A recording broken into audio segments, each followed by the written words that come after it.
and welcome to the Nen Show Podcast. This is your host, Craftsdwarf, here with my co-host, Mathwiz, here for the finale of Kinnikuman. That's right, we're talking about Ojamajo Doremi Sharp. Let's go, the Nono Show is back. Let's go. Spoilers? It's not really a spoiler, because Mathwiz finished it and anyone can check that. So anyway, comments. I had one, and you had another that you wanted to mention, I guess, but Haru Zenda had some interesting trivia about Lucha Libre, among other things, but also, like, which was kind of interesting because we were talking about the masks and stuff last time. Like, one thing he brought up was how, like, heels and faces, the terms for them, like, the faces tend to use, like, aerial techniques and be technical fighters, where the heels kind of use, like, brute force and, are willing to use cheating tactics. And he also had, El Santo, who was a kind of, he was a masked wrestler who was so dedicated to that sort of performance that he literally, like, he would let no one see under his mask. He got a passport with his mask. Like, oh, wow. As the pictures, like, it was interesting. It's some dedication to your role. So, and I guess the other one that we wanted to bring up was the, John Clock Respawn suggested we read a little bit further. I finished the reading, and I thought it would be better not to, mostly because, like, I do want to see the evolution of, their style, and, like, well, the first chapter was, like, there was, like, a Warsman prequel, and I was like, what the fuck's going on? Or flashback to him, and then there was, it was a, like, getting into Kinnikuman versus Terryman, which is kind of like an epilogue, but it starts with, like, it looked like they're kids who are, like, Nisei characters, and so it's framed as, like, they're being explained this history, so it's like, yeah, even if it probably would be perfectly fine to read just, like, as is, I was also kind of fucking done when I finished it, and I was like, I don't feel like reading more right now. Oh man, you were done with Kinnikuman? Man. It's weird, because, like, for, like, most of it I was fine, because I read it across 4 days. I read, like, 3 volumes and 4 volumes and 4 volumes, and then I thought I had to read 3 more volumes, because I thought we were ending it on volume 37. I thought that was the last volume, but it was actually volume 36 was the final volume. So, like, I was like, oh no, I have to read 3 volumes today, and for some reason, like, only on the last day I was like, I kind of want it to be over. And then it ended, and I was like, wait, I'm done? What the fuck? And so yeah, I just decided, like, yeah, we'll just end it at where it ended in 1987, just makes sense to me, I suppose. No, yeah, especially, as much as I'm not looking forward to that, we will be reading more Kinnikuman once the rest is, like, officially translated, so yeah, it's not like we won't get to it. There's Kinnikuman Nisei, then there's, like, a sequel series that's, like, it's, like, titled, like, after a tag tournament arc, and then there's the continuation of Kinnikuman. So basically, like, since it's it basically when all of it's if Nisei gets translated and the sequel part isn't, we'll probably just read Nisei and then come back to the sequel part when that gets translated, which also might be a good way to break it up so we're not like, okay, Mathwiz, let's read all 3 of these one after the other. You'll love it. I mean, maybe after, like, well, Nisei, I feel like might be a good sort of point to go to first anyway, like, even, because, we do have the option of even continuing Kinnikuman, because, someone even said it might be fine to read, even if I don't personally want to. But with Nisei, it's like, it's kind of a fresh slate with new characters, so it's like, maybe you connect to Kinnikuman's son more than you did with Kinnikuman, and that might retroactively get you more interested in Kinnikuman, like, that's something that could potentially happen. Will it? I don't know, but maybe, so... so I think it's better to start with Kinnikuman to continue with Kinnikuman Nisei, even though, like I said, we, I guess we could have, continued with Kinnikuman as is now. But, so yeah, that's our plan, is when Kinnikuman Nisei ends, we'll read it, and then we might take a break, or, wait until the arcs after that gets translated, and then we'll catch up, basically, more or less. Not to the ongoing arc, obviously, like, we'll stop before that, but, yep. And so then maybe once that's done, we'll be able to read Wano. Maybe it'll be done by then. Or the Succession. Just kidding. You didn't have to go there. But yeah, Kinnikuman is basically added to our ongoing series next to, One Piece with Wano, Hunter x Hunter with the Succession War, Fairy Tail with Century Quest, and Boruto. So that's 5, which, I checked, and none of them are, like, ready to for us to continue reading at the moment. Well, maybe Fairy Tail, but it's like I'd rather just wait for that to end so we can just like kind of go through it all and just be done with it, kind of, just because I don't know how long it's going to end up being. Where with Boruto, One Piece, and Hunter x Hunter, they're kind of going to continue for like the foreseeable future. So I don't mind reading some of those, like, because I don't know how long Fairy Tail, like I haven't read it, so I don't know how long it could go. I have people I could ask, but I'm just not too fussed about it also, because it's just, Fairy Tail, not a high priority anyway. So anyway, we have procrastinated long enough. So anyway, we're going into the arc. We find out about, Kinnikuman has to be accepted by the gods, and there's some gods who won't accept Kinnikuman because they're evil. And so they sort of there's this coincidence of, Suguru in the hospital. He might have gotten mixed up as a baby. So they're going to use all the other 5 babies there as maybe they might have been the real heir to the throne, so that thus starts the Scramble for the Throne arc. And I guess what I kind of picked up on from the setup, well, I thought it was funny that how, like, because one of the big parts of the arc was that, like, okay, who's the true successor, who's the rightful king?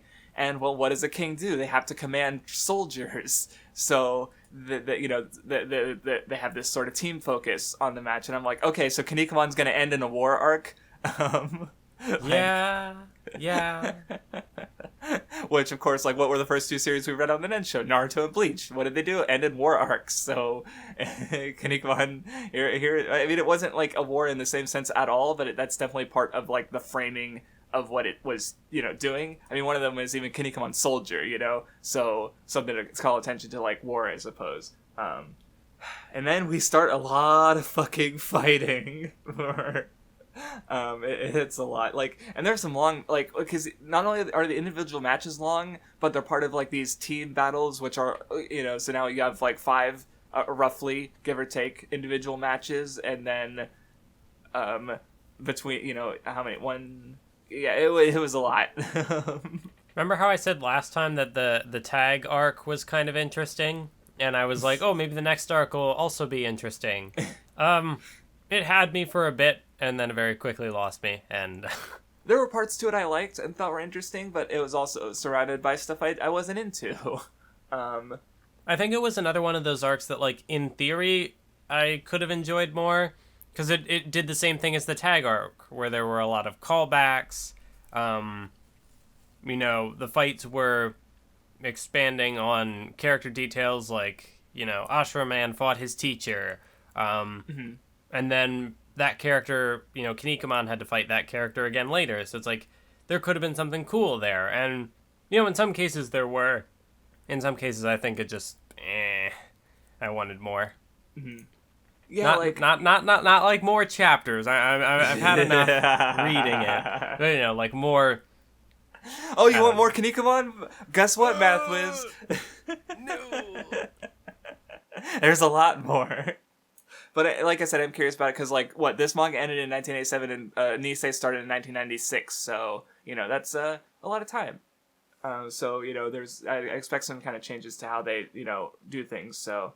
But anyway, so yeah, well, the first 2 rounds is mostly, like, there's Super Phoenix, or specifically Mammoth Man, basically bodying the entire big body team. Like, they're just complete jobbers. Which, it hypes up Super Phoenix, who's, the final boss. For some reason, like, because I'd seen, like, I'd used footage of, like, the last part, the last battle in videos before, because that's the, it's not really the same as, like, Super Saiyan at all, but it is kind of like Kinnikuman having a transformation, that one that predates Kaioken or Super Saiyan, where he gets his burning inner strength back, and, he changes form.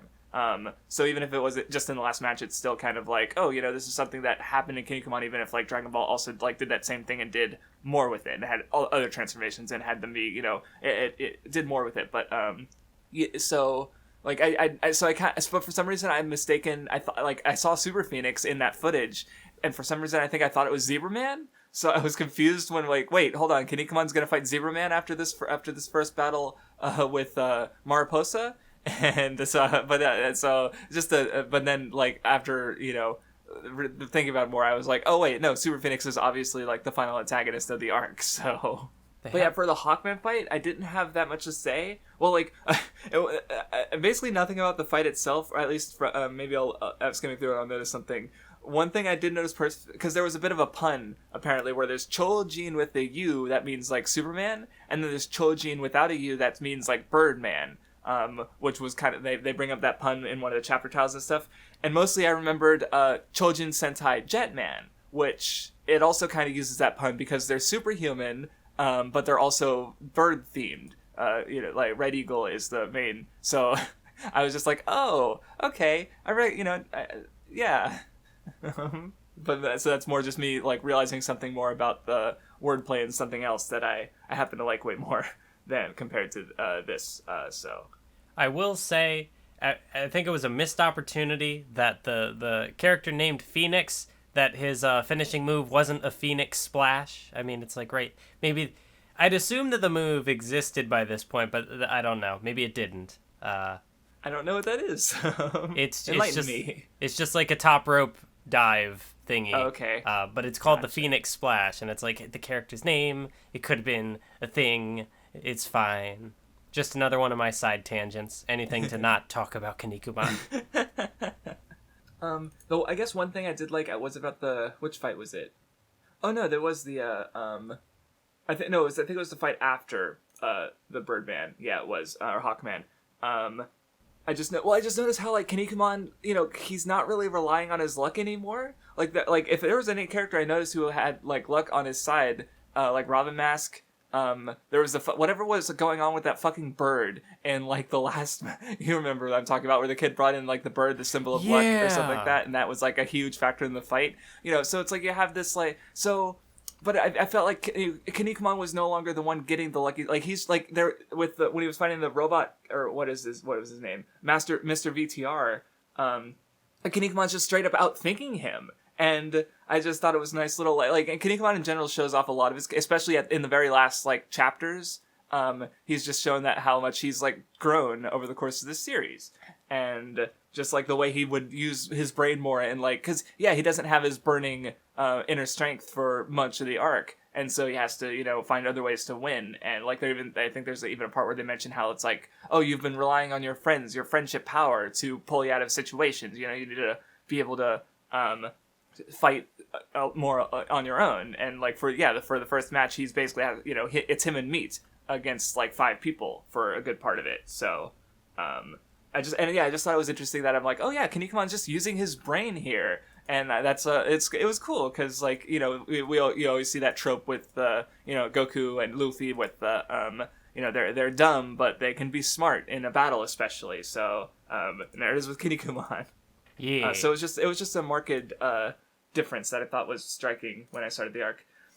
The one thing that so this might very much be a wrestling thing itself, but when Kinnikuman, I think he's like, because Meat was worried about, like, oh no, it's just the 2 of us and we have to beat basically Kinnikuman has to beat 5 guys, and Kinnikuman says, like, as long as I have you cheering me on, I'm invincible. And the first thought I had when you have this big muscly wrestler getting power being cheered on by a small kid was Bleach. Mask to Mask in the 1,000-Year Blood War, where there was the guy remember the wrestler guy whose whole power was that he was being cheered on by, and, like, it was like, oh yeah. Right. And I think Kubo has even mentioned Kinnikuman as something at least he liked. So, but it's funny that even though, he said that, like, apparently the Saint Seiya influence is way more notable, though I haven't read it myself, but yeah, I just thought of when that happened, I was like, oh my god, it's Bleach. Just because I also reread it recently, so it's fresher in my mind, I suppose. But yeah, just another one of those, like, little tropes that I recognized in both Kinnikuman and something that came out after Kinnikuman. So, oh yeah, and I did also like the moment where, like, Robin Mask and Terryman were kind of, like, trying to be neutral, but then they're like, no, he's my friend. Friendship power. Though I did also kind of, like, the thing, how this series handles death, like, one thing I'll say, because in Dragon Ball, I think also gets a lot of shit for it, with how it just brings characters back and stuff. But at least with Dragon Ball, I could generally tell who was dead and who wasn't. Yeah. Where with Kinnikuman, I literally kind of forgot Warsman was dead. And there was a whole thing where he comes back, or he helps Kinnikuman come back to life, and then he comes back to life himself. And I was just kind of, because like it's very much a revolving door afterlife, but there's just so much to it that I just kind of like who's dead or who's not again, I don't even remember.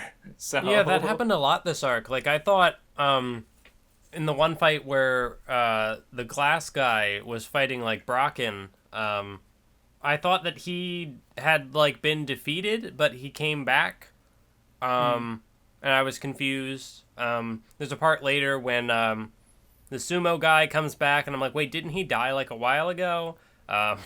Yeah. Because that's stuff I'd have to go back and check. Because like, I mean, at the end of the arc, he brings everyone back, but it's definitely like, and I think part of it is just that like. I don't know if reading it over a longer or shorter period of time, which it would have helped me more compared to how I did, because I read it over the course of like 4 days, like I said, and it's just a lot. Because like, there's so many I think like it's a meathead manga. It's just people, buff dudes beating the shit out of each other, right? There are so many fucking words. Yeah, and part of it is definitely the bad translation. I think. Yeah. What was you gonna say? I was gonna say about the translation. Like, I forget when it was, but it was. There was definitely a point when the translation had switched over, and it was a lot of words, and it was like poorly translated. Like some of it, the sentence structure didn't make any sense, or there would literally be like repeated dialogue in two separate dialogue bubbles, or they would like cram two different characters' dialogue into one bubble, and it was like there was one part where somebody, I think it was like the announcer like doing a thing, and it's like, oh, this is what's happening, and then there's like underneath it.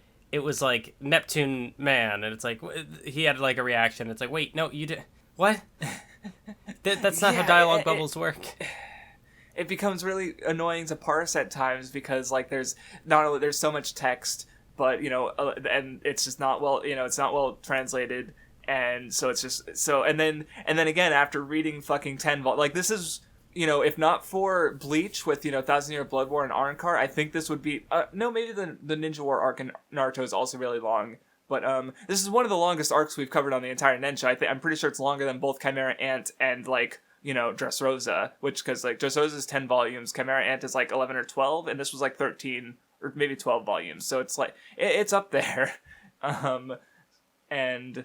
So yeah, like having this really bad word, like even the manga stream translation for Hunter x Hunter Succession War wasn't as bad because like even if it was overly wordy, like you could still tell what's going on, and what it's supposed to be talking about. Where that's like where with you don't have like I kind of felt that a lot of the text was also, like the announcer or whoever the, like you see what's happening on screen. And it's like here's what's happening on screen, as opposed to like when Togashi is telling a story, there's a lot of, even if it's a lot of things that maybe could be portrayed visually, which some people might complain about, at the very least, the text is describing like important information, and it's like, talking about like the Succession War arc specifically, there's a lot happening. It's very, very dense, whereas like with Kinnikuman, I honestly just started, and this time it was a little different. Like I told you, I was like proactive in reading. I spaced it out a little more. I didn't try to cram it all into one sitting. No, you started it before I did, and I was like, oh my god, she's changed her character. She's no longer procrastination Mathwiz. She put on a different mask. By the end, I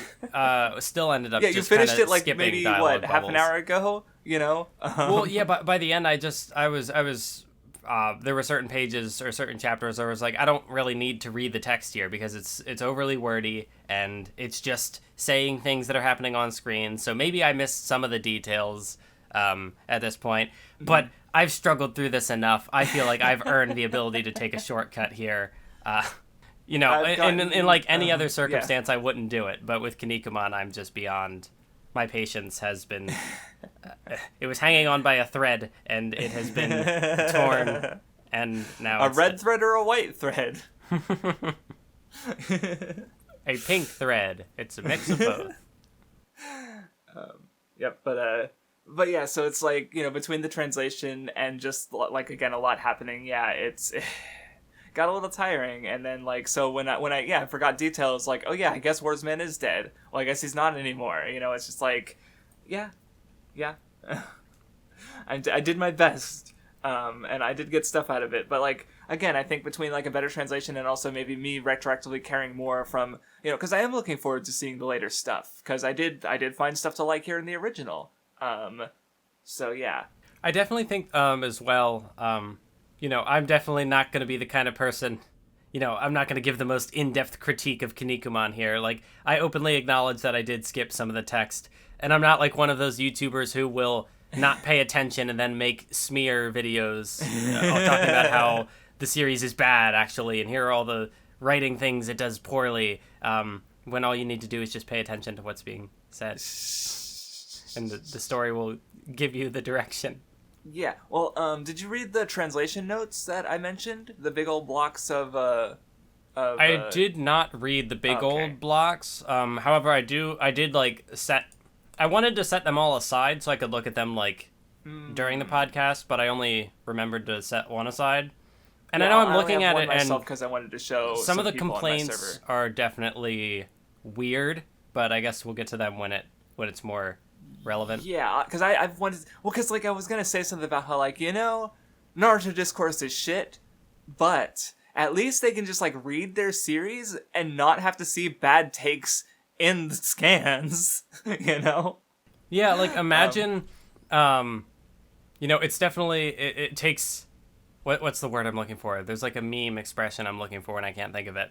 But imagine going so far out of your way to translate a manga and then in the translation complain about what the story is doing. That just seems like a real flex. Yeah. And it is being rescanlated by a different group, so, who I hope would like the material more. Yeah, because that was also kind of confusing, because, the other group that had been translating it up to or groups, maybe it was multiple, because not all the scans were great, but, it was definitely something with this particular, once the scans had flipped over, and I don't understand it. If you're the one translating the manga and you're going to complain about it, why are you... I don't know. Yeah, and so I've heard some other ones that are like that. It's Inuyasha just has some little asides and stuff. Apparently Gintama also has some. So that's 2 in a row. Yay! The one I definitely remember was just not even... At least we could say, the big blocks of text, they are after the chapter. They're their own page. You can totally skip it. But there was 1 or 2 where there was a translator's note on the page. So the one I have pulled up right now was the part where Phoenix, he steals a kiss from Bibimba. And there's a translator's note, which is Suguru, says this thing, and it's this is just the most wrong scene in this series ever. And I'm which part of the scene? Why? Which? Is this homophobia? What are you trying to imply? Or is it wrong because of just... But Kinnikuman's weird? What does it mean? Because it's the joke is, Kinnikuman goes to kiss Robin Mask, and that's weird. That's I mean, I was that was... We'll talk about that scene when we get there, I suppose. But no, yeah, just translator notes being, because I guess my stance on it is I really appreciate translating the series, but there's a place for reading the series and there's a place for discussing the series. Yeah. And I don't see why you have to make them the same thing. There's if you read Shounen Jump, as it's coming out, yeah, there's a comment section, but you have to scroll down and see people, or maybe or Crunchyroll, as they have comments. You can comment on any episode. No, but, I really want to crack open a volume of Hunter x Hunter and see the translator talking about how Gon can do this power and that's an ass pull. Isn't that weird? Right, or just it is. I don't know. I imagine these are older scans just because but maybe I don't know. Because I was wondering if maybe that's less common today. But it's also it's just in general I don't see it very frequently. So it is kind of annoying when we see it though. And this is again the first time we've seen it. Ashinojo had some weird translator notes, but at least it wasn't stupid. See, I was gonna try and make up a bad Joe take, but I luckily I haven't heard any. So yeah. Anyway, one kind of fight I thought was I almost said neat, which I didn't want to say because that rhymes with meat, because meat versus like the blender guy, which was like, I don't know, it was unexpected to see him kind of get a little bit of focus, you know, because he's just kind of been this like small mascot character on the side thing, but then he actually like, fights one in the last arc and wins, which was cool. So just a little bit of limelight. Oh yeah, okay, and then Terryman fought the guy who's like weights, and I just thought it was funny the way he was like drawn, where his arms were just like floating off of his body, like, and then he'd put the weights back on, and then they just covered the floating parts, and it's just there's something funny about the way like just the level of fucks given is great, or lack thereof. No, yeah, I will at least say I think by this point, you know, some of the absurdity was like, you know, there's definitely like an appeal to it. Like I could see people enjoying it for that reason. Like just a lot of the what ideas can we think of and put in this manga? What was the specific example I was thinking of earlier? Well, I was just gonna, cause like now that you mentioned that, cause they're like the trivia and the stuff that they bring in, like I imagine that they just kind of like they look around at life and kind of see, okay, what can I use? Like, oh look, I have a VCR or what was it? There was the guy who played tapes. It's like, so they looked at that in their fucking office or whatever. Like, let's turn that into a guy that Kinnikuman fights. So how much can we do with that? You know, like just that general sense of like pulling from the reality around them. Because and then they just bring, because again, there's part of the reason there's so much text is because they have to explain a lot. And like I was gonna make another joke. I was gonna make, because we talked about the words and comparing it to the Succession War. And I was gonna make a joke about how like, oh, you think Nen is complex? Kinnikuman introduces new mechanics every single fight. yeah. I think one of my favorites was like Mammoth Man. How he was like, oh, he was frozen in ice for like thousands of years. And then, like, but his tusks magically grew longer so he could survive and get the nutrients, too. Yeah, he'd, like, fuck, like a mosquito, like, thing. He just, like, sucked the life out of people who, like, came by, and, he was able to subsist. And then, like, just the general, like yeah, they give the history of mammoths, like, the mammoths poked their own eyes out and died, except, but the fact that you didn't do that, Mammoth Man, means you're weak. And then he's like, no, and he pierces himself, and they're like, oh shit, he's strong. And it's like, what the fuck is even going on anymore?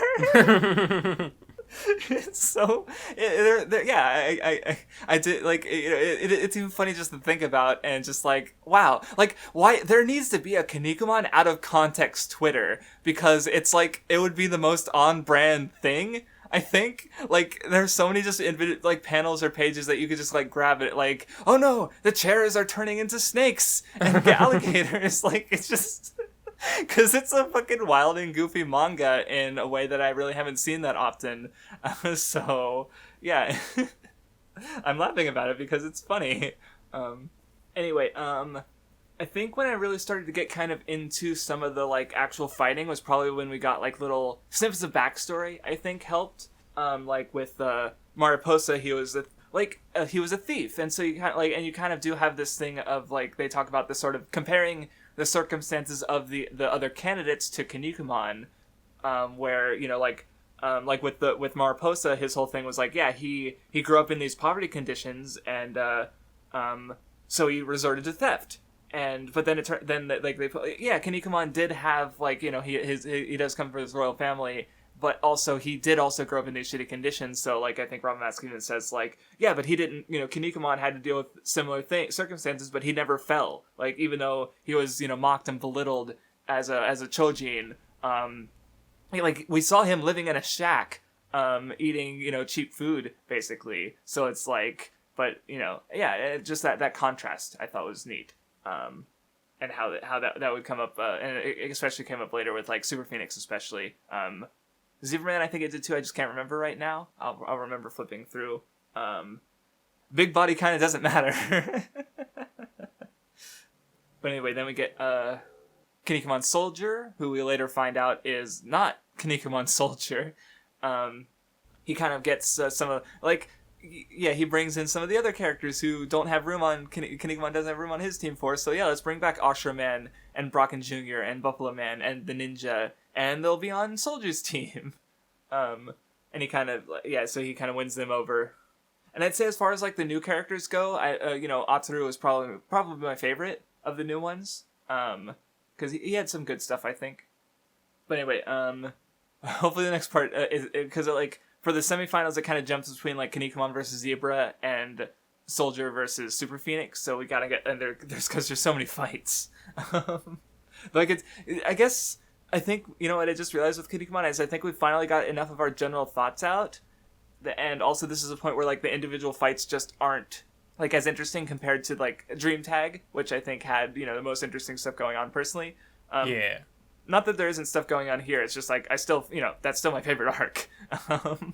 But like, because you know what we're like almost like a fifth or around a fifth or a fourth into the reading, and after half an hour, and it's, I think, you know, maybe it won't be that long because like I said, the last episodes for some reason never turn out to be that long. So, but anyway, Warsman comes back to life and comes to Kinnikuman's rescue.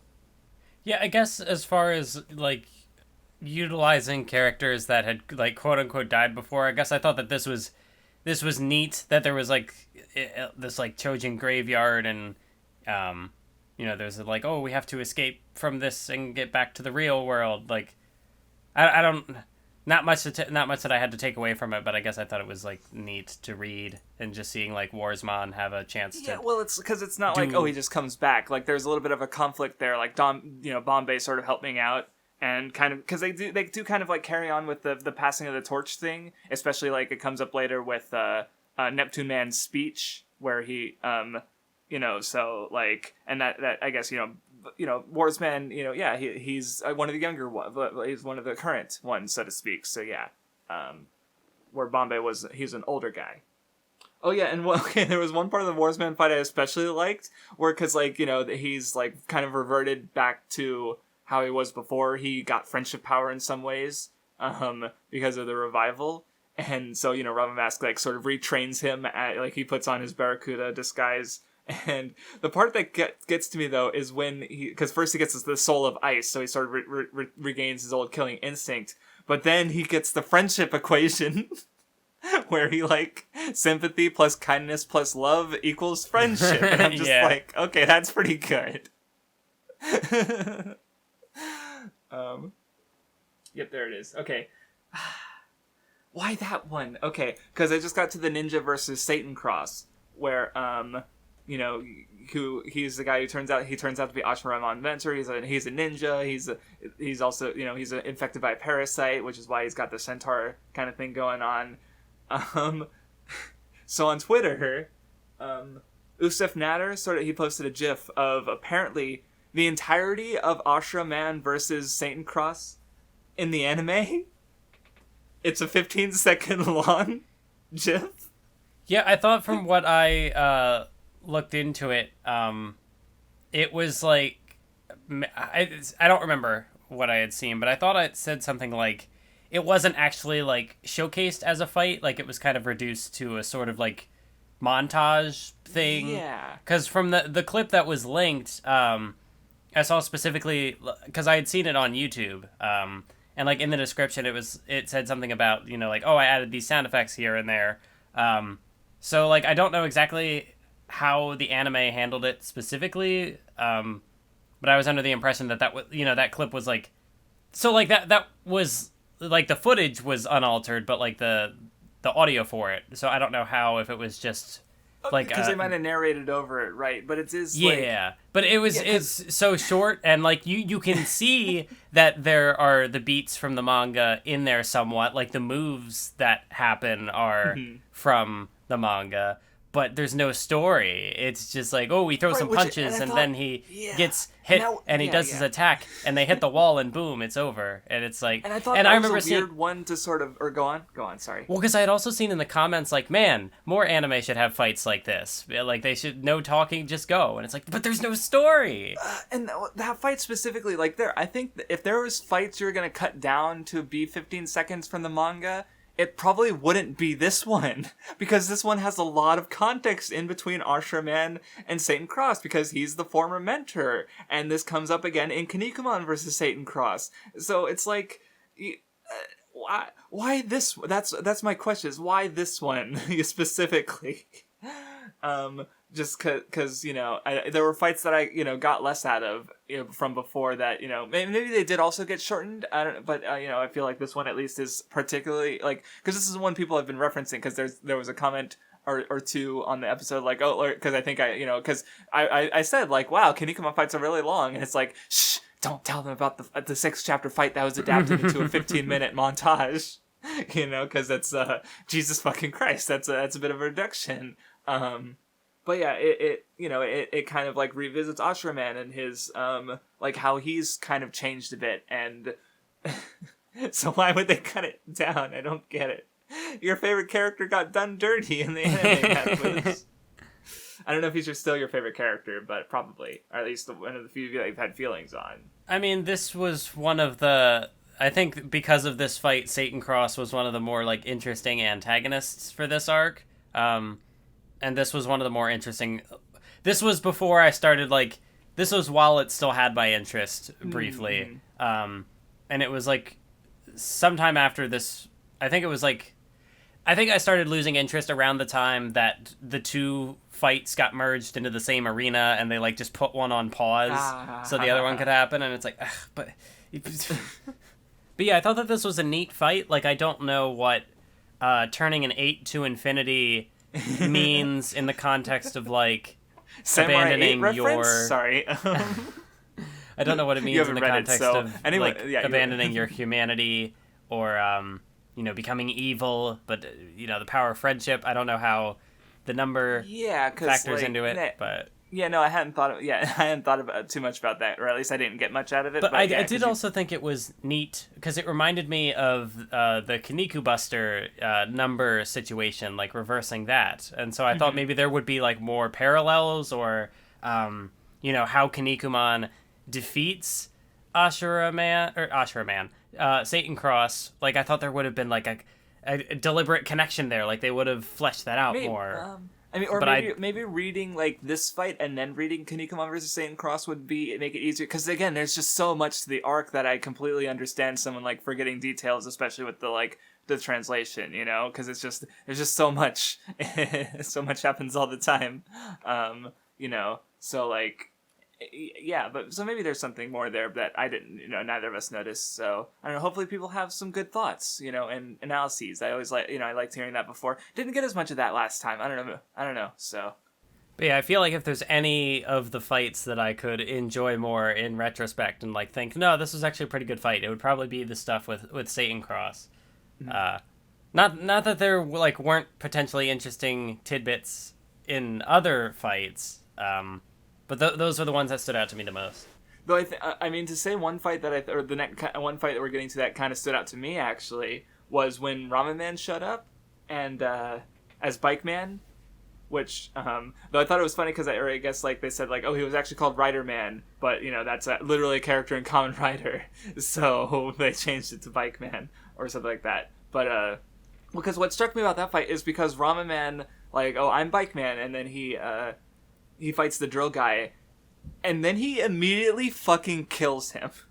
And that really stuck out to me because, like, this is, like, the one fight in the entire arc that is, like, a chapter long that wasn't, like, that was with a main character, Yeah. So it's just really shocking that like a fight would just start and end that soon, and it's Ramen Man, so it was in a violent way. So that just really stuck out to me, I suppose, because of that. Like I guess when I read it, I even thought about you with the Bleach and Fullbring, or how during the guy Kenpachi fought, he like gets all big and muscular, and you're like, here we go again. And then Kenpachi just fucking kills him, and you're like, oh, thank goodness, Yeah. And Kenpachi's like, fucking boring, and you're like, mood. I wondered if you had a similar reaction there, but or with this one with Ramen Man. I mean, it is refreshing to just have a fight happen quickly, specifically in the context of all these other fights going on really long, and it's consecutive and not many breaks in between. I'm curious to see how the anime cut this one down. Did he just like poke him with a finger and he exploded and that was it?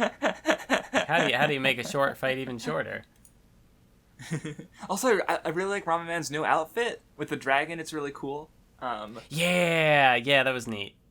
I think the earlier portions were also kind of interesting because we were getting like as far as the callbacks go, like Ramen Man defeating someone with a camel clutch.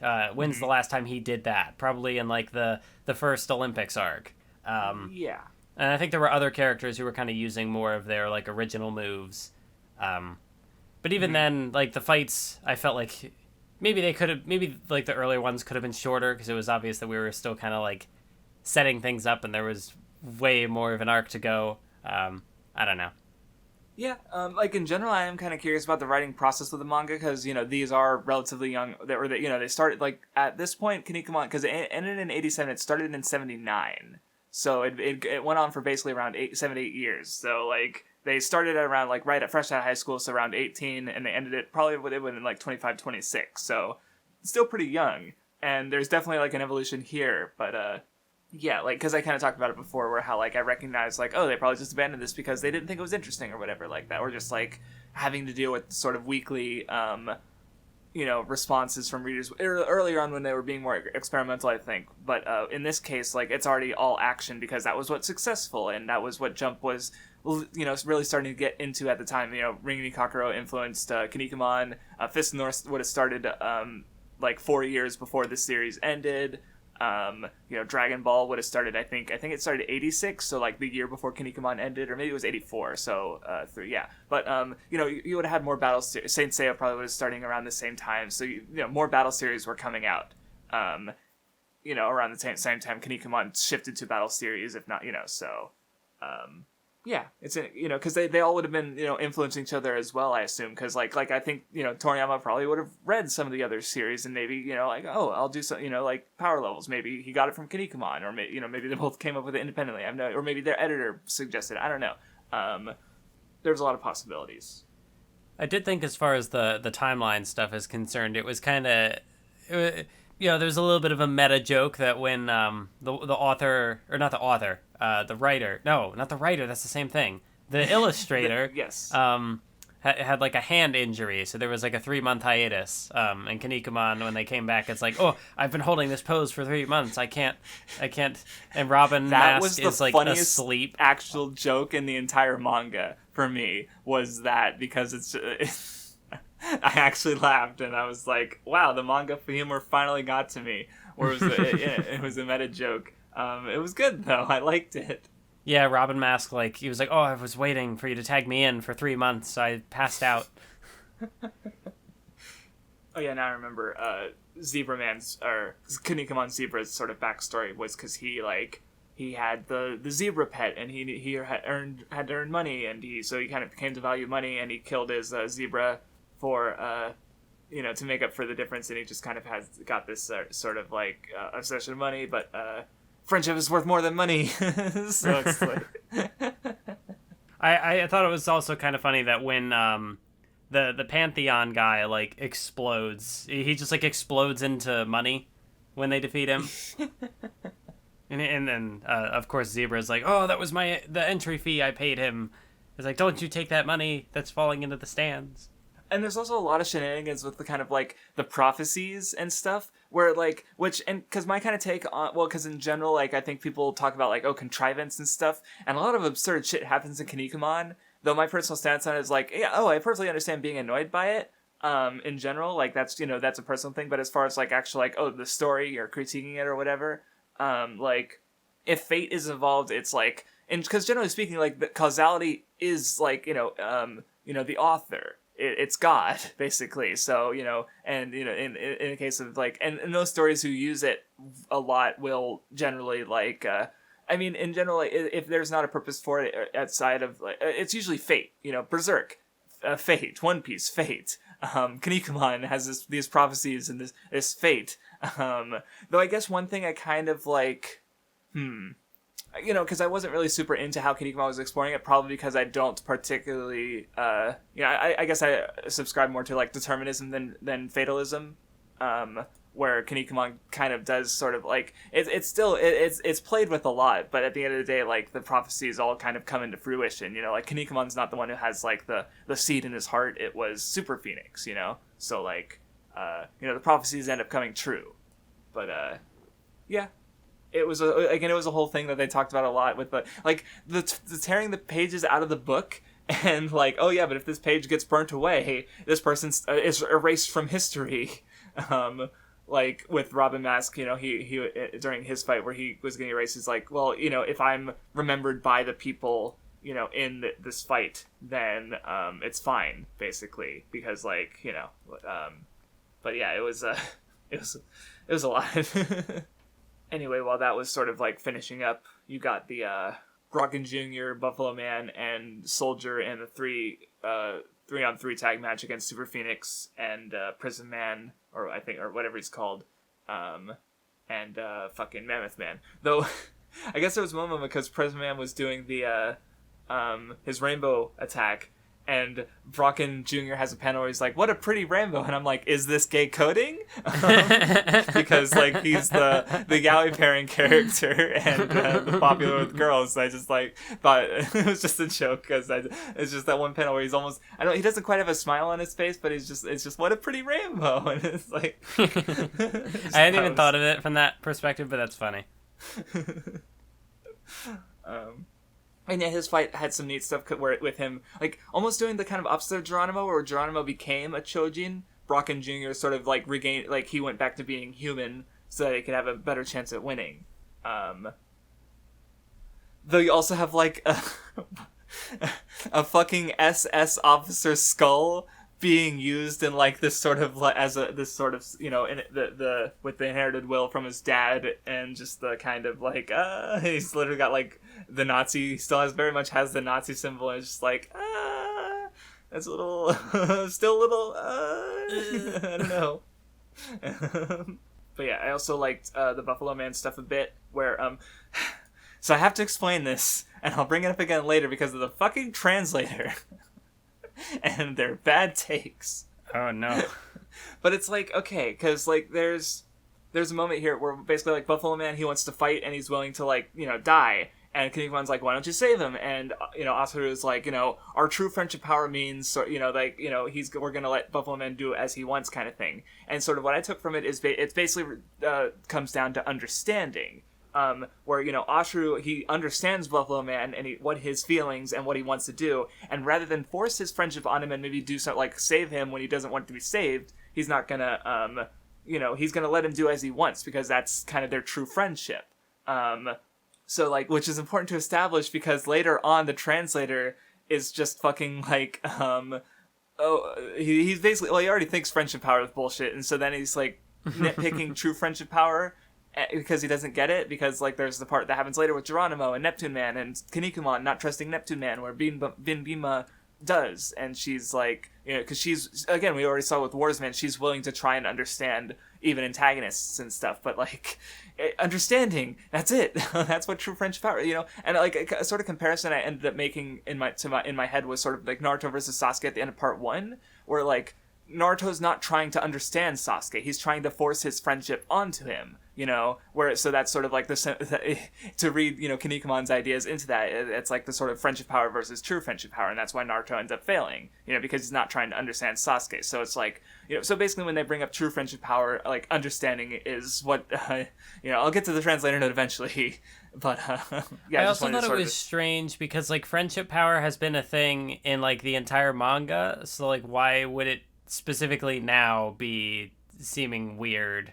Like I feel like yeah, you know, I feel like in a sense like I can kind of sympathize with the translator note, like the idea of I'm not really vibing with this manga. In case you couldn't tell, if this is your first time tuning into the Kinnikuman Nen Show, I don't like it. But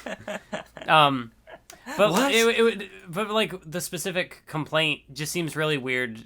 It seemed weird to bring up at this point. Like what makes true like if you're friendship not gonna power? like the manga for being absurd or having this friendship power or whatever, like why would you have read it and enjoyed it up to this point? Like this is a real like Naruto went downhill moment where it's like maybe if you don't like what it's doing at this point, you just never were into it and didn't realize it, you know? Yeah. Because I don't think, the manga, because, you know, part of the reason you don't enjoy it that much is because it's not doing anything differently. It's still feeling like the same manga, just now for like 100 15 chapters or so straight.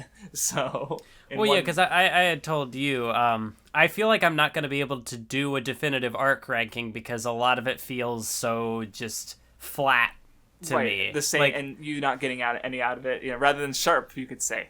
Yeah, but so it's not like, I see what you did there. But it's so like, I guess from this perspective, like if I didn't understand what made true friendship power uniquely bad compared to regular friendship power. I didn't understand the complaint from that perspective. It was more that like Kinnikuman hadn't quite like. I'd say true friendship power was good. It's like because Ataru's whole I mean like from the translator's perspective. The translator. Never mind. Okay, what would have tipped them off about true friendship power as opposed to the regular friendship power that has existed. I'll read the translation note when I get there and see if I can make more sense of it, because I definitely think it was just not understanding it. I think what he says is like, oh, well, before true friendship power was like letting Buffalo Man die, but now that's, like he didn't understand why that was true friendship power when like you're letting a friend come to harm, when like, but so... I think that was it, so he just didn't understand how that was somehow better than actual friendship power where, one would defend their friends, I guess. So I think that was it. I'll read the note, but it's just like... Anyway. Oh, yeah, and there was some other stuff specifically with I remember, yeah. Well, I'll talk about it later when we get to the translator note. But anyway, Buffalo Man had he had some cool moments. Like, I liked when, like, the cube ring was falling and he, like, held it up, and I was like, Buffalo Man! Yeah. And then, Buffalo Man was cool in his last part of the arc that he was relevant in, so... I also like the Asharu soldier, Kinnikuman soldier, but it's just like, I have to get to where... Because, he was kind of like... We were kind of gradually given information about him.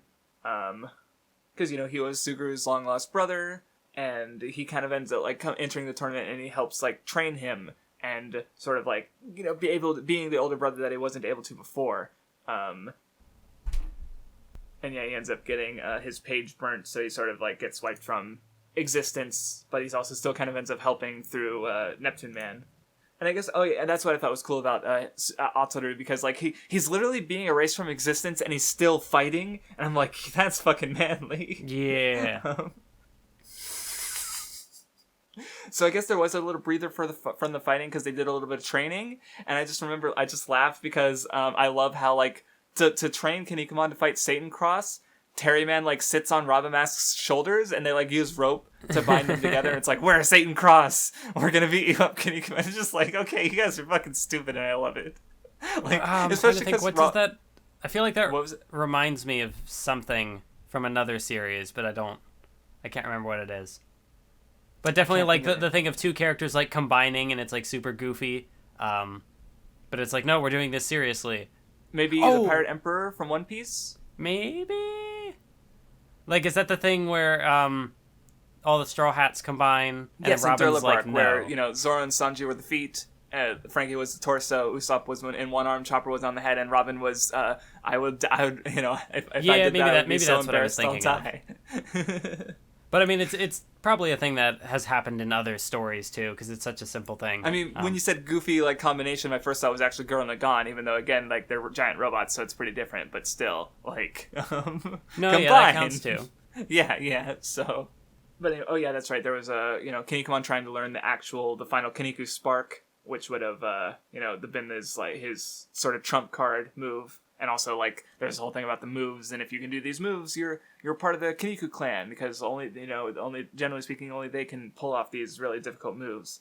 Well, specifically what I liked is how, like, they sort of, like, combine the two moves, where you have, like, the Kinnikuman version of the move, and then the Ataru version of the move, and then Kinnikuman sort of masters the move by combining those two, sort of, like, taking from his brother, and, because, there is this whole thing of, like, just their sort of family, the Kinniku legacy kind of, and it was neat.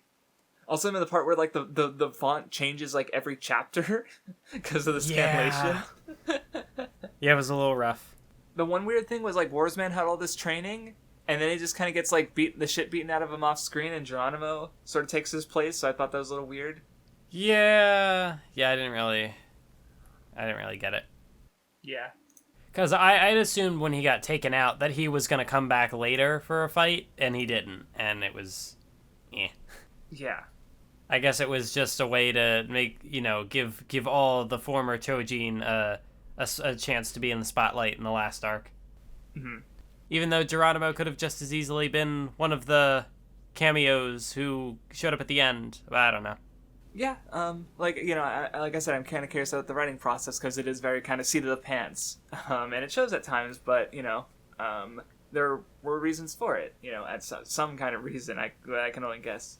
But anyway, so the next, go on. Well, yeah, because there were characters who were training for specific opponents, and then there were characters like Robin Mask didn't train for a specific opponent because he was helping Kinnikuman. So I guess there was like room for flexibility there. Also, as far as like translation, they get in Kinnikuman starts the match with Satan Cross, and it's like, yes, this is a magic square. And I'm just like, okay, one, is it like a magic summoning circle? Two, it's a circle. The ring is a series of circles with letters on them. Why do you guys keep calling it a magic square? I don't get it. I don't understand. Yeah, because like most of the rings up to this point have been 4-sided, but for whatever reason that one was 6-sided. I don't. It's not even. It's a hexagon. It's a hexagon. Ah! Actually, I'm 8-sided, but still octagon. But yeah, it's not a fucking square. Oh, I thought I'd only seen 6 sides. I can't count. Mathwiz is a fraud. It's Mathwiz, not Geometry Wiz. Don't tell Craftsdwarf that geometry is a part of math. But yeah, in this fight, which, like, this one, it was one of the ones I noted down with all the fucking just the layers and layers of rules they keep adding on. Because, like, you get the defense costume, the armor, suits of armor, which, the way Kinnikuman kind of rejected it at first reminded me of Boruto a bit. Where, like, because Boruto, he was like, oh, ninja tool is cool. And then he goes, actually, ninja tool is bad. And Naruto's like, actually, ninja tool is fine as long as you just don't rely on them. And that was, like, part of the arc and the conflict. And so with Kinnikuman, he kind of rejects it at first. Because, again, he's kind of used to, if people are bringing in items, they're probably cheating assholes, So he kind of rejects it at first, but then he's like, well, no, this is fair. Both sides have items, it's not really cheating. So... he's, I think Ataru he gets that message that it's like, try and learn from this other form of like wrestling, this other kind of wrestling and gain, grow from it. And just that kind of thing stuck out to me as like, oh yeah, neat. But I don't remember if I had much else to say about Kinnikuman versus Satan Cross. Oh no, that was the rule part that got me specifically was like when they brought up like the controller, or no, they had the controllers, right? Then Ashura Man comes out and he like decides to help. So he takes off his crown, and there's already like an Ashraman crown-shaped hole in the controller. Yeah. And it's just like, fuck it. Go for it. Do it. Whatever. At this point, if you care about like little shit like that, then, why did you make it this far into the manga? And but that one, just the specificity of it is just so like absurd and funny that I just had to like write a note about it because it's just so like, okay, yeah, there's an Ashraman crown-shaped hole in the controller. Sure. Also, I thought it was funny when they brought out, oh look, a personal computer. Mathwiz, have you heard of this new technology called computer? That kind of, because we had that in Hunter x Hunter where it's like, let's go onto the internet. A service that allows you to connect computers together. And I'm like, Mathwiz, have you heard about the internet? I mean, at least Kinnikuman doesn't like take a page to stop and talk about how the newfangled internet is gonna. Here's what you can do. All these things. Something about like a landline. Yeah, just the way it shows up, and it just reminded me more of Kinnikuman's age. Yeah, no, I definitely did get like the feeling too. I was like, wow, glitches, a computer in my 1980s manga. Okay, so I got to one of the translation notes, and this one was funny because it, like, I think it talked about Ashura Man, like, the way he kind of, like, follows them into the labyrinth to help, and they were just like, wow, they get so much help, like, with all their missing members. Like, yeah, it makes sense with, Robin Mask and Terry Man, but, like, how much convenience is going to help Kinnikuman fill out his group of members? And then, like, 2 chapters later, Ashura Man fucking died before he even got to help them in the fight, and I'm like, huh. Funny that, translator. I guess you didn't read ahead. So, That was just a funny one to have him like kind of complain or them kind of complain about, because it was just like immediately resolved. I mean, yeah, and he does have that, like, you had Geronimo, and, and then later Neptune Man just kind of comes in and like, that one I even thought was a little weird, because, like, there was a whole rule about the teams and having the list written out. Like, Kinnikuman was like, yeah, I wrote Ramen Mask and Terry Man's name in invisible ink. And it's like, okay, sure. Yeah, it was basically like the role applies until it doesn't. And there were and several different examples where there were like, oh, the opponents were fine with it, so we can bring this person in. Like, when Ramen Man showed up, and the guy's like, no, I want to fight Ramen Man. No, I want to fight Ramen Man. It's like, well, okay, I guess we don't have to worry about him joining our team. Right, and it really got to me when Neptune Man came in, because, like, again, he was a character no one could predict would show up. But he just came in. And I also fighting, thought and it was funny that, when he showed up, he was like, "And here's my prophecy page. I'm going to throw it up into the fire." It's like, yeah. Don't think you had to do that, buddy. But you do you. Oh, I already Oh, okay. Oh, that's okay. That was the one translator that I really wanted to respond to. Or one of them, because it was when Kinnikuman beat Satan Cross. I checked my notes and realized I'd passed it, because, like, he was doing the muscle spark, and he, like, he was failing to do it, and then he got support from his brother, and then he was finally able to do it. And what did the translators say? The cheapest. Let me read it word for word. The cheapest and stupidest factor regarding the muscle spark revelation in this chapter was that Suguru essentially magically got a burning inner strength like upgrade via the muscle prophecy ash of his brother. Now, let me ask you, what exactly led, or was it in the ash that led Suguru to do that? Was it brotherly love, more friendship nonsense? What do you think about that? I mean, it's another one of those, like, at this point in the manga, I don't care what sort of quote-unquote ass pulls the series has, because the series has long since established this isn't a hard magic system. There aren't rules and limitations to things. Things just kind of happen. That one particular moment didn't jump out at me as like, oh, this is uniquely stupid. And what got me about it is because, like, I thought about it a little bit more, so in a way I have to thank the translation for making me realize more about the series.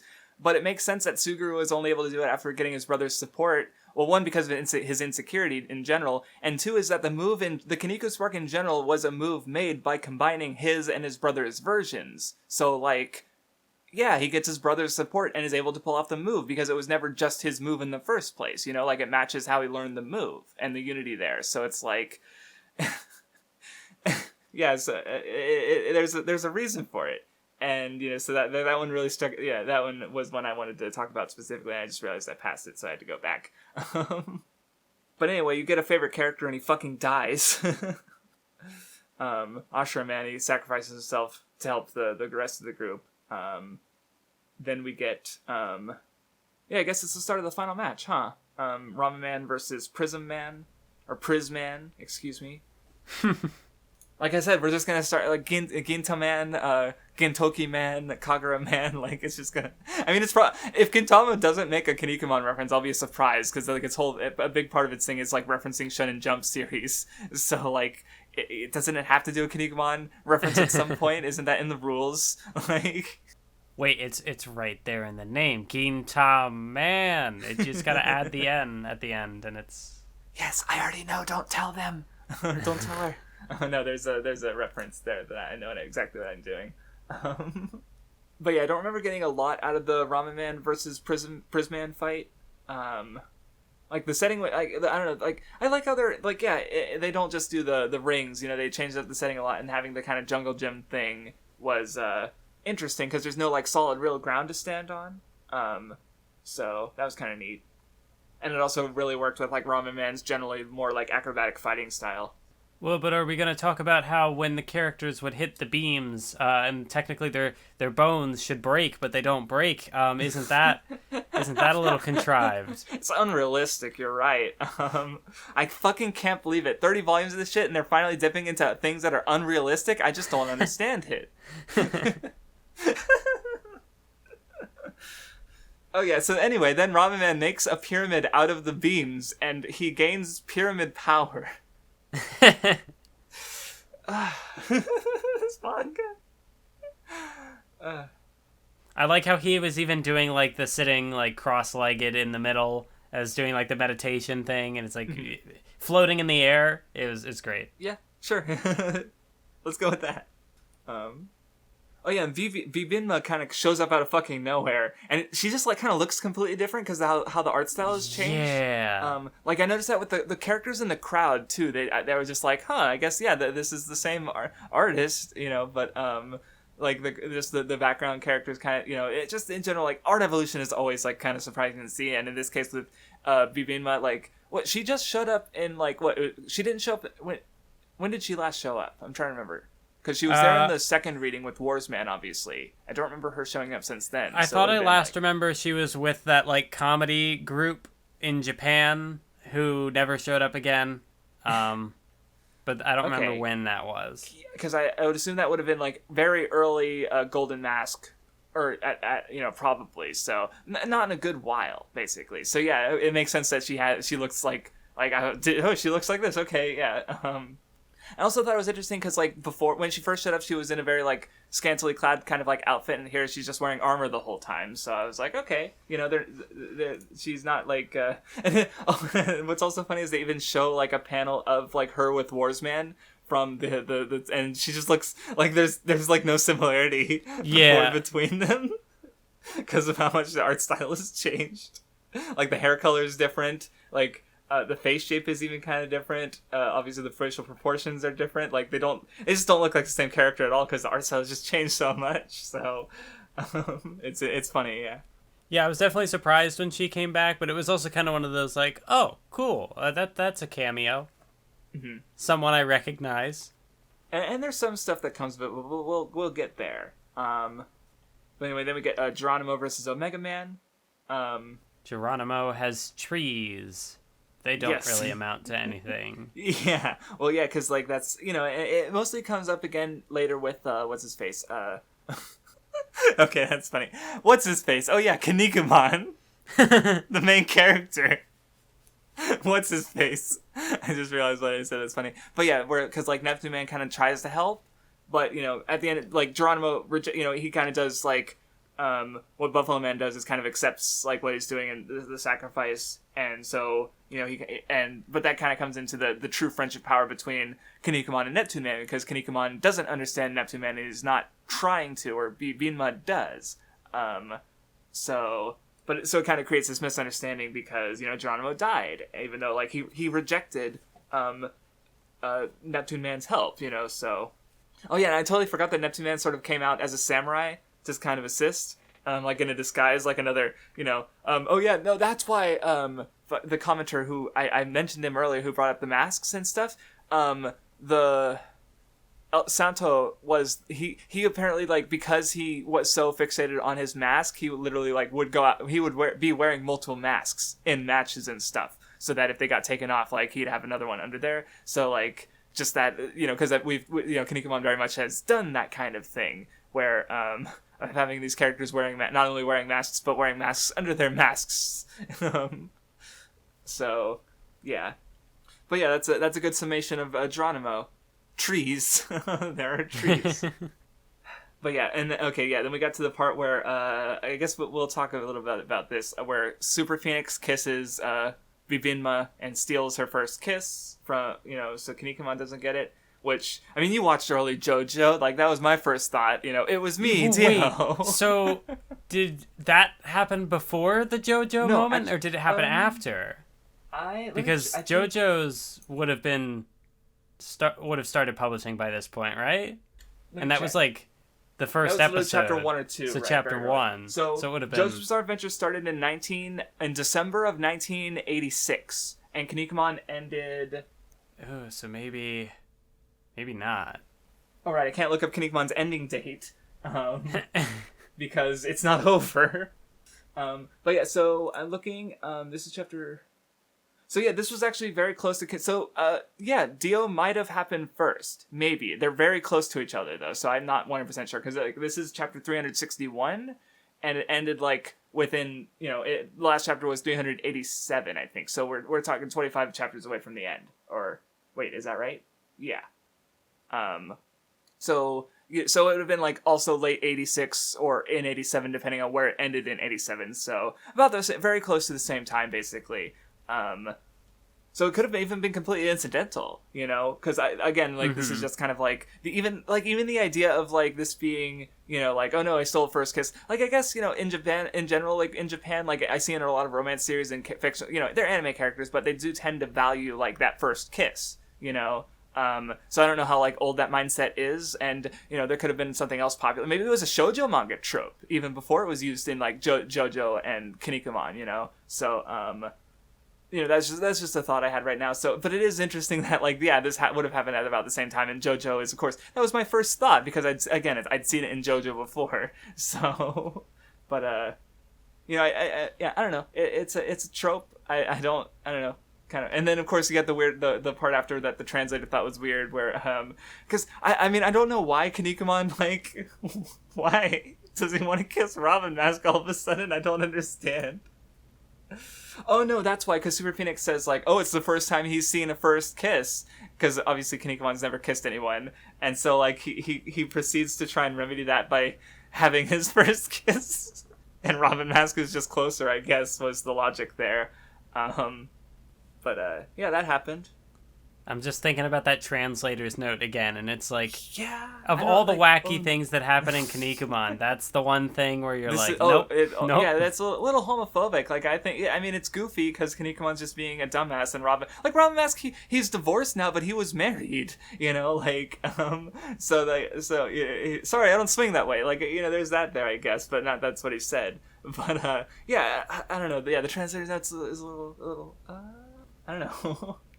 Oh yeah, and there was one weird exchange that I just didn't know what to make of, where because like Super Phoenix is like, hey, I kind of like this lady. Let's how about whoever wins also gets Bibimba, and she kind of like accepts that decision, and then he's like, oh, though you're a woman, that is a manly decision. I'm just like, what the fuck are you guys talking about? I don't like, you know, I'm not gonna say like, oh, this is sexist, but it's a little I don't know, it's weird. It doesn't sit well perfectly with me, you know. So, I don't know.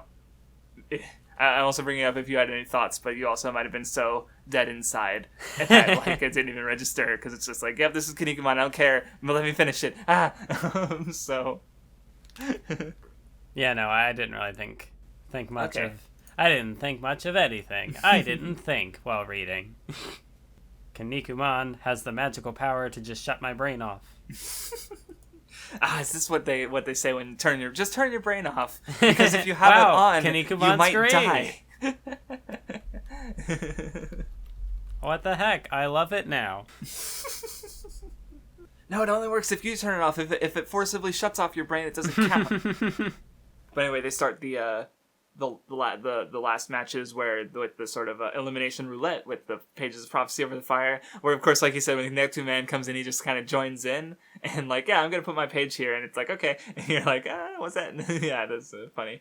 I mean, like, I understand it, and it's not this is bad, but it's just out of context. It's like, yeah, I'm just gonna throw my life on the line when I don't necessarily need to invading this match, but I'll do it because honor. Yeah. Well, I guess one thing that did kind of come up that, like, because there was a moment where I think after the Soldier Ataru versus Super Phoenix fight, like, there was even a part where it's like, no more cheating, we'll fight fair, and Super Phoenix agrees, but I'm pretty sure he cheats after that, you know, so, like, there is just this general, like, idea of, you know, they're just gonna, you know, a true king should be fair, and so, of course, like, as established, the good guys are going to play by the rules, you know, so it makes sense for Neptune Man to follow the rules, like, now that he's joining in. Even though him joining in is kind of breaking the rules, but also, like, you know, we talked about that with Ramen Man already, like, if everyone's fine with it, it's not a problem, so. Oh yeah, there was another weird translator note, because, like, there's some comparisons made between Miyamoto Musashi and Kojiro, who were, like, sort of, like, you know, Musashi is a famous swordsman, and Kojiro is kind of, like, a rival of his, and for some reason the translator compared it to Team Rocket, and because I don't understand. These Kinnikuman and Neptune Man being rivals kind of reminds me of Team Rocket. I'm like, what the fuck are you talking about? I don't. What? So. It reminds me of I don't know if Ember references from something, but in like one of his videos, he had made a joke like missing the only tree in the middle of an empty field, where it's like the reference is right in front of your face, and you're like, this reminds me of Team Rocket. Yeah, that's funny, actually. I like that. But yeah, the Robin Mask versus I guess what stuck out to me about the Robin Mask versus, I kind of mentioned it before, of Robin Mask versus Mammoth Man, is that like, because Robin Mask was he was the perfect Choji. I mean, it wasn't like, that was an aspect of his fight against Kinnikuman, and of course he briefly had like this heel turn because he lost, and then he leveled out and became a nice friendship boy. But like, the way that the kid comes in with the fucking bird that like fucking dies, but it's like blood like attracts Mammoth Man's tusks, and so like you have Robin Mask, the character who originally lost against Kinnikuman's luck, kind of like using luck, and I think I kind of mentioned that earlier, but I just thought it was interesting as how like that, because Kinnikuman's not relying on that luck anymore, because he's more able to use his brain and his own capabilities and what he's learned, where now Robin Mask is his like it's kind of like a bit of both kind of thing.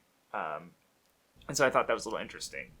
And of course, when he got frozen solid, I was just kind of waiting for him to use the whole like Horn of the Unicorn fire thing that he had from the fight against what's his face, Mariposa, I think. Yeah, that was Mariposa.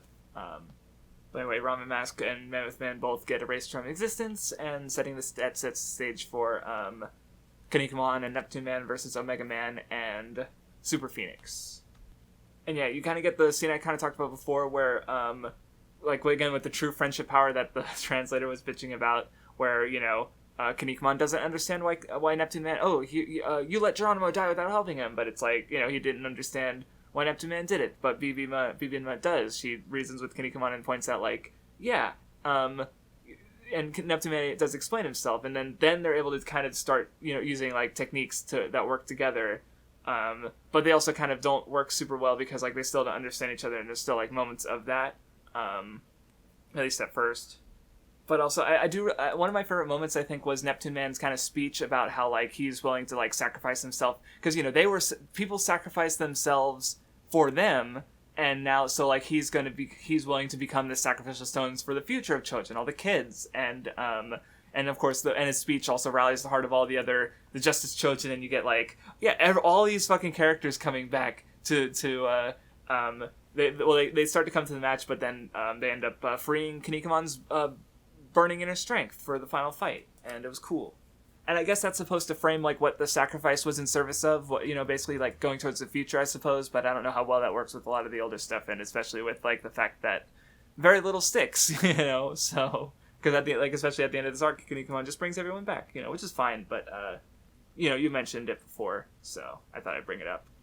But what my favorite part of the fight against Omega Man was when Omega Man sort of they hypnotized Kinnikuman to bring out like who's the wrestler that you fear the most, and it was Kamehame, and so Omega Man copied him, and then you sort of have this like master student fight through that, and I thought that was cool because like Kamehame, he's kind of playing the heel, because I figured that if he was trying, then they would like remove, end the transformation. But yes, but he plays the heel, and then he ends up like teaching Kinnikuman and like helping him, round out the full 100 moves, because he's like, I taught you these 48 killer moves, but I didn't teach you these 52 submission holds. And so then he kind of incidentally teaches Kinnikuman through the fighting and helps him overcome.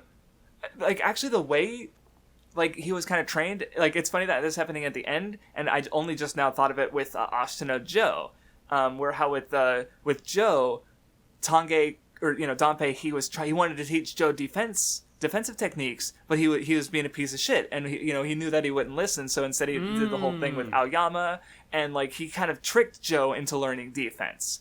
And so here, like Kamehame kind of even says that like he didn't think that the younger Kinnikuman would accept the submission holds because they aren't as cool as kill or finishing techniques. So he didn't teach them to him then, but now he sort of like teaches him, he forces him to learn them through fighting.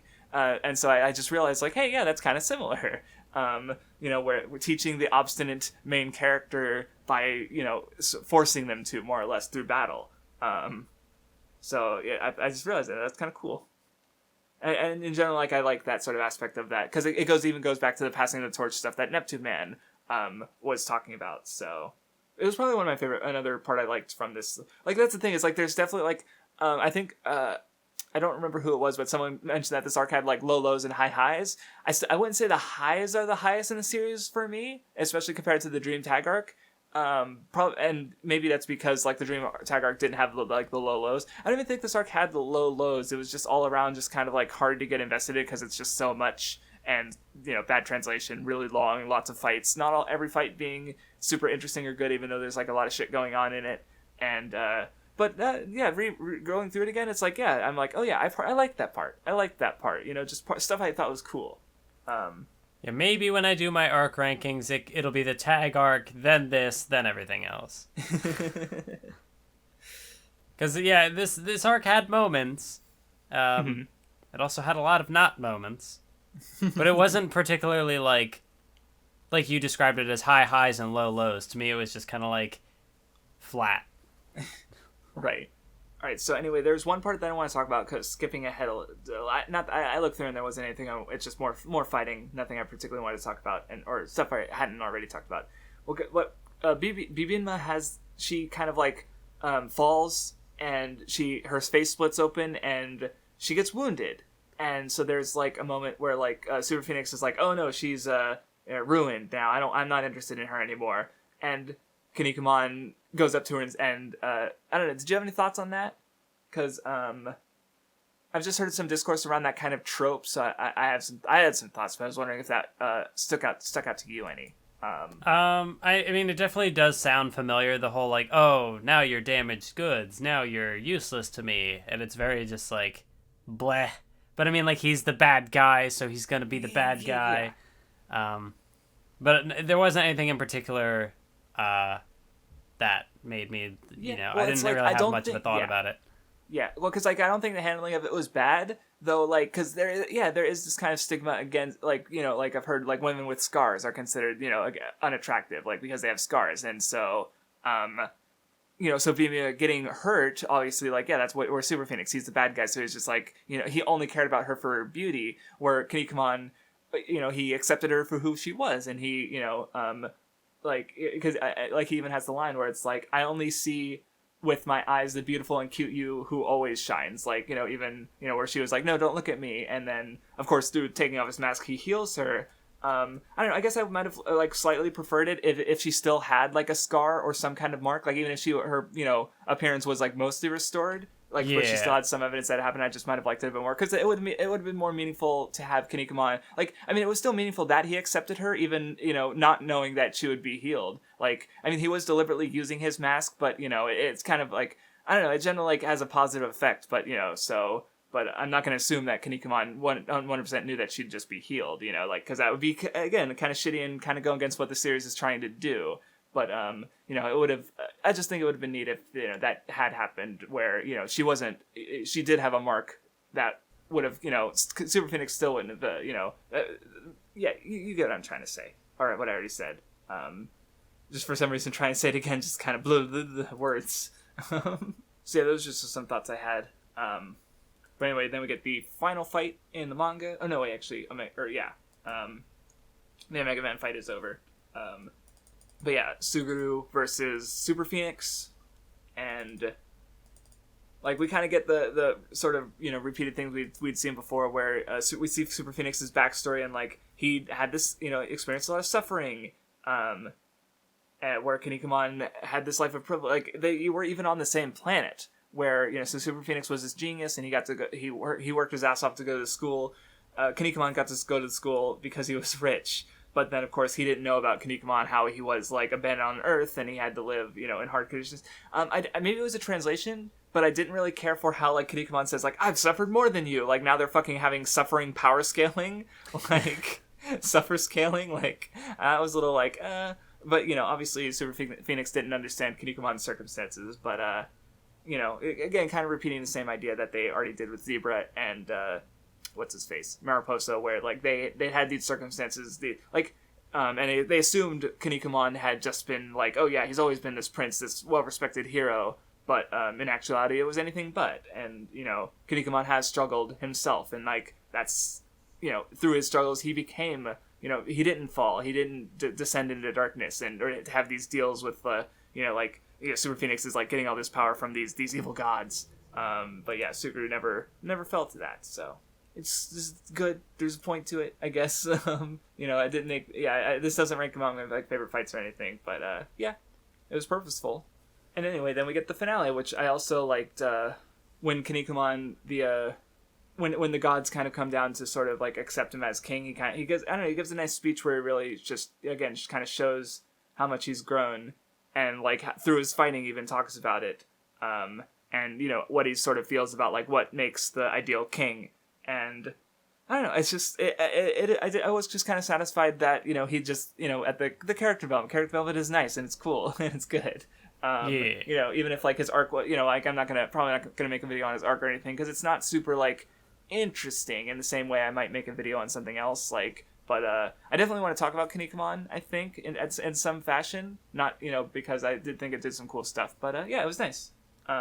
Now, is this last page of him holding his defeated opponent, and the people cheering him on? Is that as equally influential of a reference as Ashita no Joe? No, but does it get referered at all? Icon scaling? Is that what's going on, Mathwiz?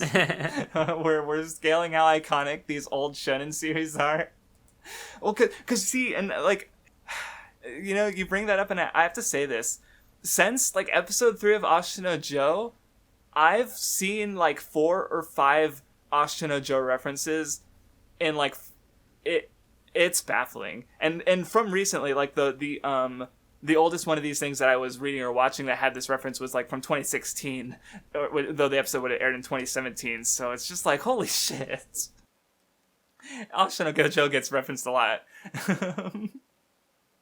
But anyway. Yes, my favorite spin-off, Ashita no Go, where they play board games. But anyway, that about ends Kinnikuman. The ending was interesting because, like with Kinnikuman sort of like healing Super Phoenix and saying,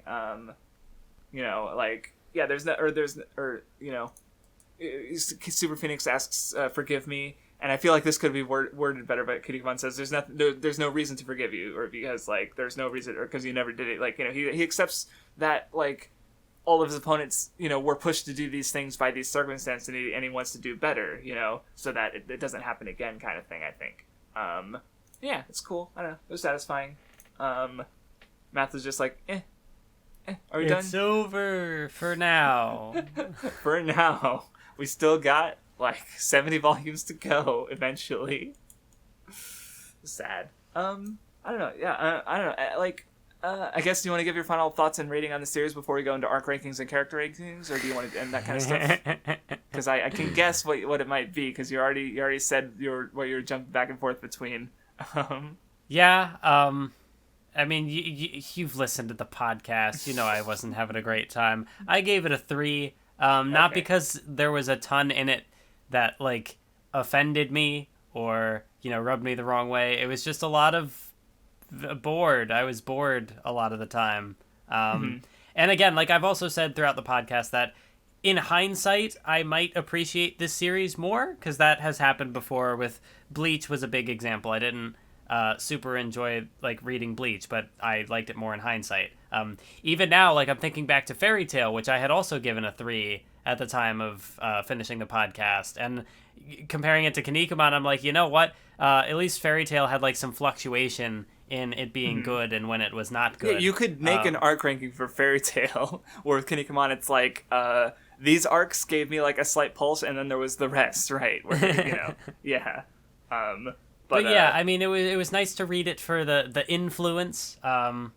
It'll be good that I feel like it's not something I'll make a video on, but if I need like references for something, or if I do like my Jobber video where I'm taking from a bunch of different series to focus on an idea, Kinnikuman might be an example there. But as for would I reread it excitedly? No, I'm glad to be done. I'm ready to move on to something else, and I will dread getting back to it. And that's my speech. Okay, I hope that when you get back to it, you won't be because I definitely understand the feeling of being like so just uninterested in something, you kind of end up disliking it. Like I was talking with Mathwiz, I felt that way about Mahoka, which I just watched, and it was only 26 episodes, but holy shit, it was some of the most boring shit I've ever fucking seen, you know? So I understand where Mathwiz is coming from, even if I, you know, with Kinnikuman, I don't feel quite the same way, because I ended up giving it a 6, you know, like, were there parts of it that were pretty boring? Yeah, but ultimately I was satisfied, and I thought there was good stuff there. And I'm unlike Mathos, I'm really looking forward to Nisei and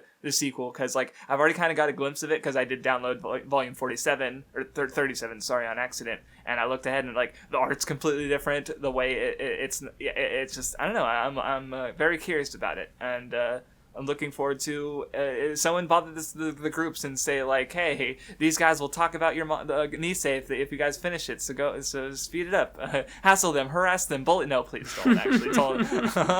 This is what the Nen Show joke. influence was for.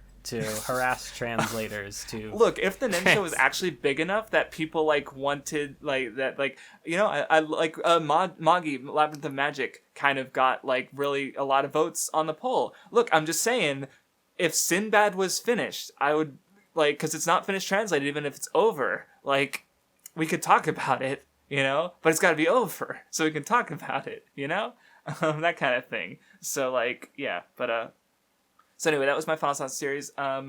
So I'll go over my arc ranking first, because I actually have an arc ranking.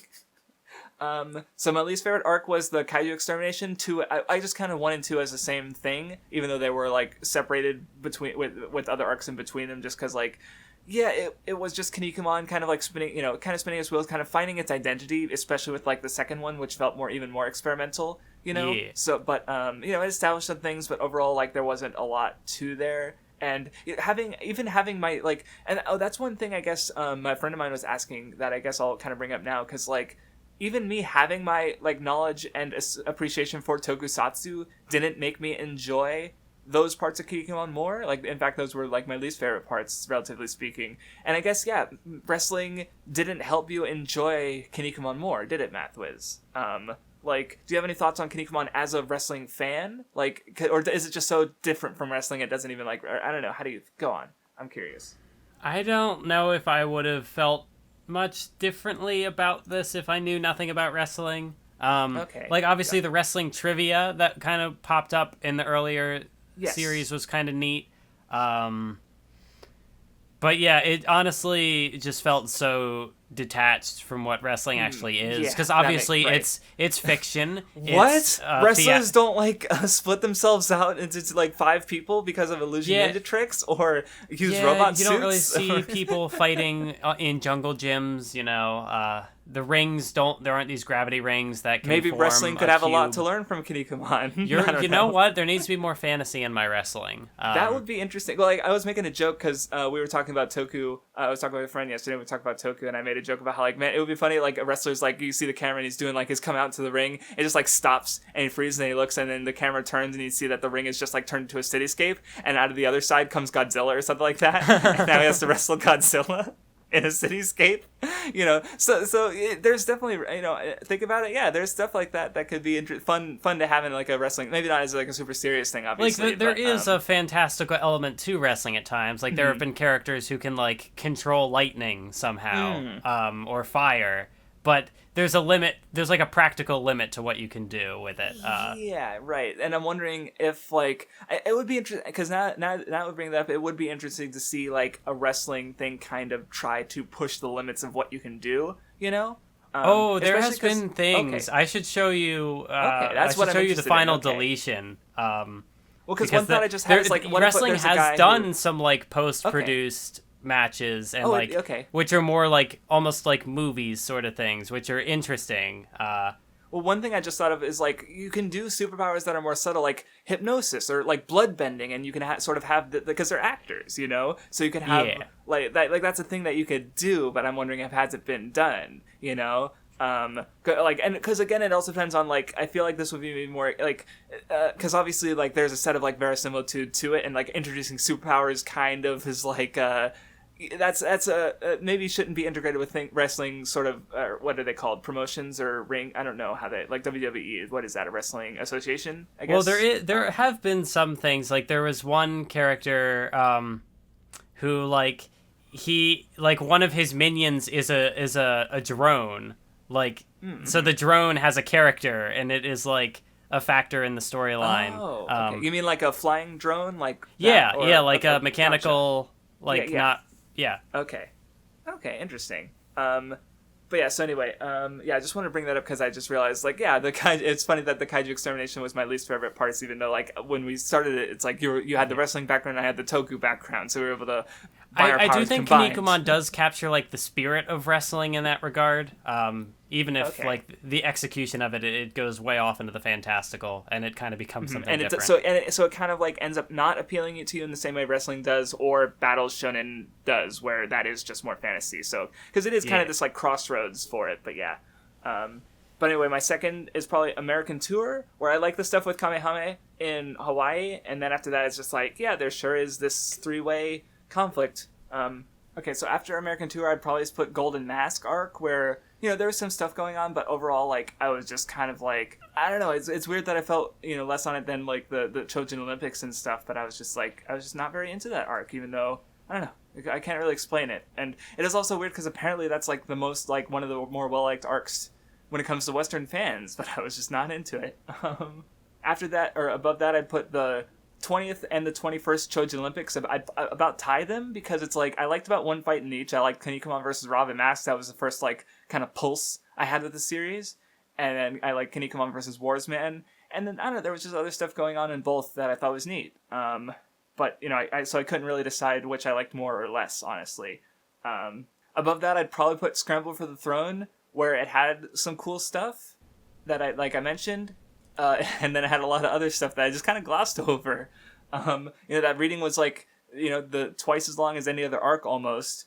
Maybe not quite twice as long as the Dream Tag, but still very fucking long. And yet this episode wasn't that. I mean, it was a decent length episode, but still. Above that, I put 7 Akuma Chojin, where I really like Buffalo Man. I liked how the way they, like, you know, there was this sort of recurring thing with how they used the environment, and Buffalo Man, I'll bring up Buffalo Man again later because he's probably one of my favorite characters. So you know that one just really gelled with me. And then of course, obviously, the Dream Friendship Tag is my favorite arc because it's like I just straight call it like a legitimately good arc, where it does a lot of cool writing things that I like. Friendship power is amazing. And you know the character stuff and like how you know it was just the most fun I had reading Kinnikuman. And, you know, the fact that, you know, Mathwiz is like, also is like, you know, who didn't like Kinnikuman also thought it was her favorite arc, you know, it's good for a reason. So, but anyway, give me your arc ranking or what little there, you know what I mean. Mathwiz. Oh no, I spaced out for a second. You're like, arc ranking is like, wait, there were multiple arcs? I thought it was just one big blur of like wrestling and goofy shenanigans. I mean, it's not gonna be very long, but my arc thing really is just I would probably say the tag arc, and then like the Scramble for the Throne, and I honestly cannot distinguish between anything else. Yeah, very sad. Did you at least have any fights or characters? If you want to quickly go over anything that you thought was like, you know, top 5 is obviously asking for a bit much, but if you have anything to say, that'd be cool. Fight wise, I don't know if there are really any fights I'd come back to, but like characters, probably I'd probably stand by Ashura Man as my favorite. You know, because even in the last arc, there were things that were interesting about him. Maybe I've done this ranking backwards, but it's fine. Ramen Man, I guess, was another kind of standout. Ramen Mask, yeah. No, Ramen Man. Oh, Ramen Man. See, over Discord, for some reason, I can't easily distinguish Ramen and Robin for some reason. I don't know why. I think there was also like a panel in the there was like a jokey thing that happened, and like Robin Mask was gonna like punch Kinnikuman, and Ramen Man was holding him back, and it's like stop. I think it said like stop Ramen, and I'm like, do you mean Robin? Are you referring to the correct character here? Admittedly, they are similar. Yeah. I don't know. I guess Robin Mask has a cool character design. He had some moments. That might be it. What, you don't like Rockin' Man, even though he has the most female fans for some reason? Nazis can be gay too. Oh, a pretty rainbow. No, anyway. So anyway, my favorite characters. I'd say my single favorite character was probably Buffalo Man. Like, I mentioned it, but he was just like, he had really cool stuff in the Scramble for the Throne. I liked him in Seven Akuma Chojin. Like, he was kind of relevant with, like, helping out, supporting Kinnikuman in the Dream Tag too. Buffalo Man's cool, and I like him. I thought about it, yeah, that's true. Kinnikuman himself had a pretty good arc. I like Neptune Man, a lot of his antagonists, maybe a little bit less so as a support role, but he still had a good moment in the Scramble for the Throne. As far as the Scramble for the Throne arc, Kinnikuman Soldier or Ataru kind of stood out to me, because in Kamehame also, I like the mentor characters. Kamehame was pretty consistently interesting when he was involved. Mm-hmm. Right, and I guess I also lost like Robin Mask and Ramen Man and Wars Man, so, a few other characters that stood out to me. But yeah, I definitely say Buffalo Man is my personal favorite. So, yep. So that about covered. Oh no, fights. I haven't done my fights. Whoops. So I already mentioned Kinnikuman versus Robin Mask and Kinnikuman versus Wars Man. It's sort of like, oh yeah, there's something here. Kinnikuman versus Buffalo Man. Also, well, that was one was also interesting because, like I said, it was kind of reminded me of Yusuke versus Toguro. I don't know which is my favorite, because I liked both of them, but Kinnikuman and Terriman as Kinnikuman Great versus Ashraman and Sunshine, or Kinnikuman and Terriman versus Neptune Man and Budo. So the basically two of Kinnikuman's fights in the Dream Tag arc. I'm not sure which is my favorite, but both of those stood out to me.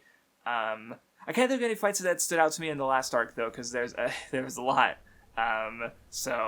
Because even the one that I think that one of the ones that stood out the most, in a sense, was like Ramen Man versus I don't remember who the character. He's the one that ended in like one chapter, but that's not really standing out because it was good. It's standing out because it was like really different, So yeah, because like even in fights that I can remember, like Ashura Man and Satan Cross, I don't know if I'd call it like a favorite fight, because like it was good, but like there's nothing really to it where I'm like, oh yeah, I will remember this as like a standout fight from Kinnikuman. It was just like, it was one that clicked with me, but not in like a significant way. Yeah, I mean, even relative favorite fight would be fine. Like just Kinnikuman, even if it stood out to you, that's, but if not, that's fine too. So, yeah, that about covers it for Kinnikuman, it sounds like, right? So next time we are reading Gintama, and finally something different.